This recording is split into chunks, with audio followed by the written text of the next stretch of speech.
Magandang araw mga ka-Fiscal EJ.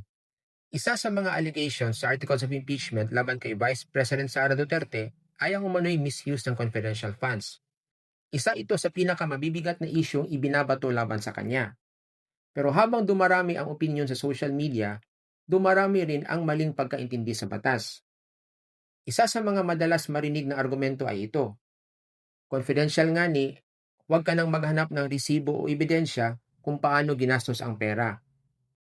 Marami ang naniniwala na dahil confidential ang pondo, hindi na kailangan ng supporting documents o hindi na dapat siyasatin kung saan napunta ang pera. Pero iyan ba talaga ang sinasabi ng batas? Hindi. Ang salitang confidential ay hindi nangangahulugang walang accountability. Ang confidential ay tumutukoy sa operasyon, hindi sa obligasyon ng gobyerno, sa kasong ito, ng Office of the Vice President at ng Department of Education na patunayang legal at tama ang paggamit ng pera ng taong bayan. Ano ba ang confidential? Ang pagkakakilanlan ng mga informant, ang surveillance operations, ang intelligence methods, at iba pang sensitibong impormasyon na kapag isinapubliko ay maaaring makompromiso ang law enforcement o ang national security. Ano naman ang hindi confidential? Ang obligasyon ng OVP at DepEd na patunayan na ginastos ayon sa batas ang public funds.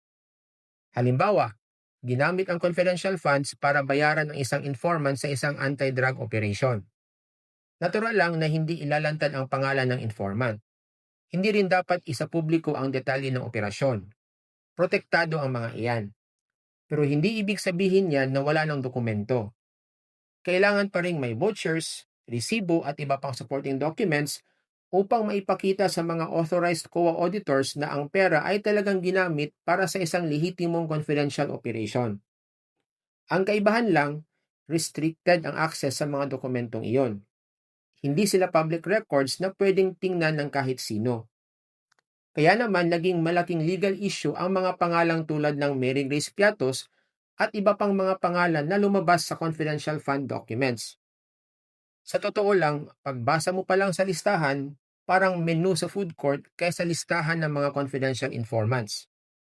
Mary Grace Piatos, Fernando Tempura, Carlos Miguel Uwishi, CP McDonald, Jay Camote, Miggy Mango, Dodong Barok, Dodong Bunal, Dodong Darong. Kung hindi lang ito mga pangalan na nasa official government records na iniimbestigahan ng Senado at ng COA, iisipin mo talagang cast sila ng isang comedy skit o promo ng isang food festival. Pero huwag tayong magpadala sa katatawanan. Dahil sa legal na usapin, hindi ang nakakatawang tunog ng mga pangalan ng issue. Ang totoong issue ay ito. Totoo bang mga tao sina Mary Grace Piatos, Fernando Tempura, Carlos Miguel Uwishi, CP McDonald, at ang iba pang mga pangalan sa listahan? At kung totoo man sila, natanggap ba talaga nila ang confidential funds? Kung hindi sila ma-verify na totoong mga tao, hindi na iyan usapin ng confidentiality. Usapin na iyan ng corruption at accountability. Kaya mali ang nagsasabing confidential naman kasi, huwag ka nang maghanap ng resibo. Hindi sapat na may resibo at supporting documents. Ang tunay na issue ay kung totoo ba ang mga taong nakapangalan sa mga dokumentong iyon at kung talagang ginamit ang pondo para sa isang lehitimong confidential operation. Pag-isipan ninyo ito. Kung ang ibig sabihin ng confidential ay hindi na kailangan ng ebidensya kung paano ginastos ang pera, ano na lang ang mangyayari? Pwede na lang bang gumastos ng milyon-milyong piso at pagkatapos ay sabihin na lang confidential kasi? Kung ganoon, ano pa ang silbi ng audit? Hindi iyan ang sinasabi ng batas. Pinoprotektahan ng batas ang mga confidential operations pero hindi nito pinapayagang itago ang maling paggamit ng pera ng taong bayan. Uulitin ko, confidential ang operation pero hindi confidential ang pananagutan sa paggastos ng public funds. So, hanggang dito na lang muna tayo. Ako si Fiscal EJ at magkita-kita tayo sa susunod nating Legal Explainer. Maraming salamat po.